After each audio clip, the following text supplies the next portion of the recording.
members of Coast Guard recruiting auxiliary members. And most of the members that were recruited as auxiliary Coast Guard were all Chinese. I understand that most of those recruits who were Chinese have the ranks of Brigadier General, Commandant, and all those things. And parang na-overtaken yung Coast Guard. So, And in fact, we have already delisted 36 of them. and they are all Chinese. Did Coast Guard conduct an investigation as to We did how long have they been with the auxiliary before you delisted them? around 2 to 3 years, Your Honor. So- Some are even before. So as you see, Mr. Chair, 2 to 3 years ago, these Chinese who have been a member of the auxiliary of the Coast Guard have been performing perhaps spying duties dito sa atin. We should also look into some Coast Guard personnel who are involved in recruiting these Chinese members. Sino ho yan?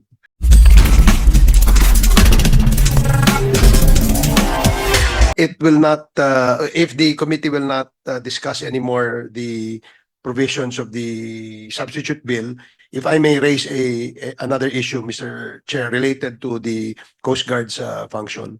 Yes. Okay. Dinidiscuss natin ngayon yung powers and functions nila. Yun, okay. A very important issue because this has come out already in the Senate inquiry about members of Coast Guard recruiting auxiliary members. And most of the members that were recruited as auxiliary Coast Guard were all Chinese. In fact, this issue was raised by Senator Tolentino last year.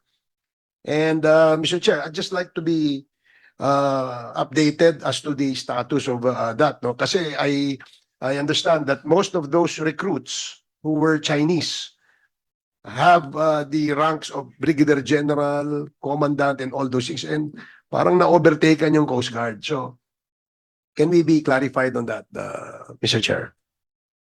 Commandant, Yes, please sir. answer the query of the Honorable Barbers. Thank you, Mr. Chair. In response to the query of the Honorable Representative Barber, sir, we share the same view. And we went through a process in coordination with relevant intelligence and national security concerned agencies of government. And in fact, we have already delisted 36 of them. And they are all Chinese. Did Coast Guard conduct an investigation as to, We did. and may we know what happened to the investigation? What's the We result? did checks on their compliance to the standard set, and we found that they did not comply. So we initiated their delisting. They are now, in fact, delisted. So if they are delisted, Mr. Chair, ang issue is that our foreigners, like the Chinese, no, for instance, specifically the Chinese, allowed to become members of the auxiliary? The coordination we have, Mr. Chair, is we will accept auxiliaries to the Coast Guard, provided they have secured national security clearance. Okay. So all these 36 have secured we- national security clearances. They don't have, and they don't have national security clearance. That's why we have delisted them. They're not in our roster anymore. How long have they been with the auxiliary before you delisted them? When I assumed office, immediately I did what I have to do, Your Honor. And when was this, Commander? I assumed last October, and so by December, we have already started the listing. So do you have any idea how long have they been a member of the auxiliary? Etong mga na-delist na ito?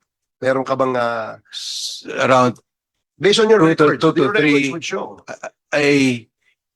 around 2 to 3 years, Your Honor. So- Some are even before. So as you see, Mr. Chair, 2 to 3 years ago, these Chinese who have been a member of the auxiliary of the Coast Guard have been performing perhaps spying duties dito sa atin. And in the guise of being auxiliary members of the Coast Guard. So I'm glad that you have already taken an action by delisting them. But I think we should also look into some Coast Guard personnel who are involved in recruiting these Chinese members. Sino ho yan?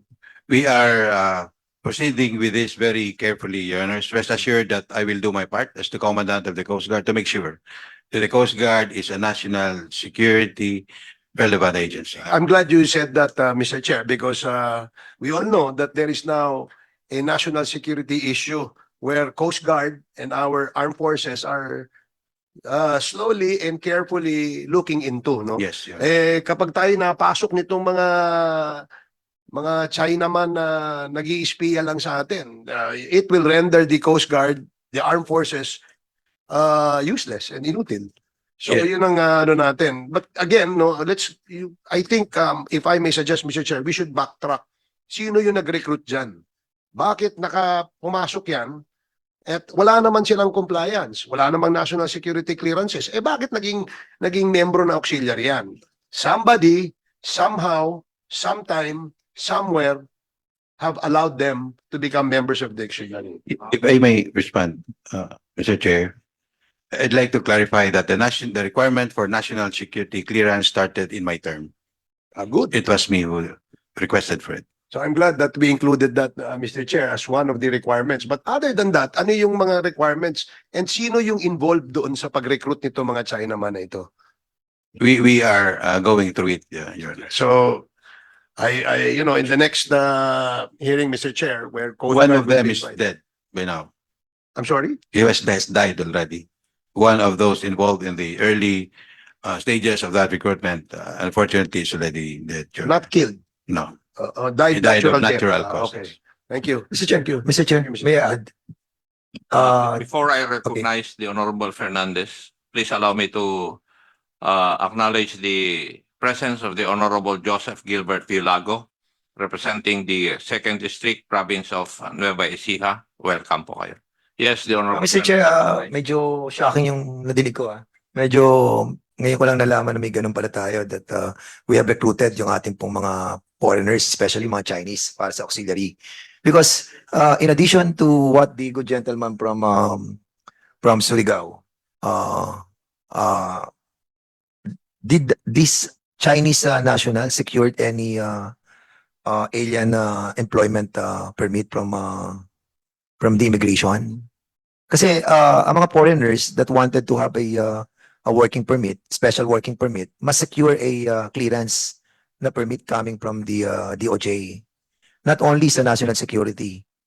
If they haven't gotten any alien employment permit, pinakamababa doon is 6 months and maximum of 1 year, then there is violation in the hiring of these Chinese personalities. It is not only the national security permit are required, unless that the national security is using these people for a national security issues.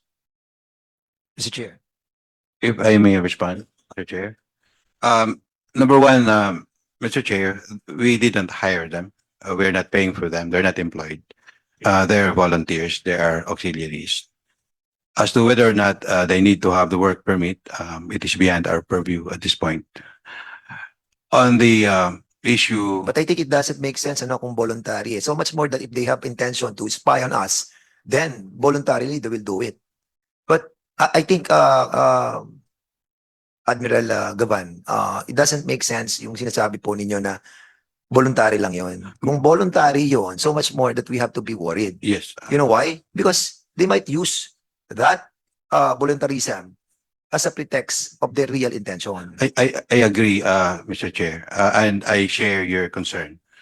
But tanong that's ko po, not the only Chair, violation. Ang tanong ko lang po, nag-secure po ba sila ng alien, what do you call this, alien employment permit from the DOJ? Kasi yun ang kailangan sa immigration eh.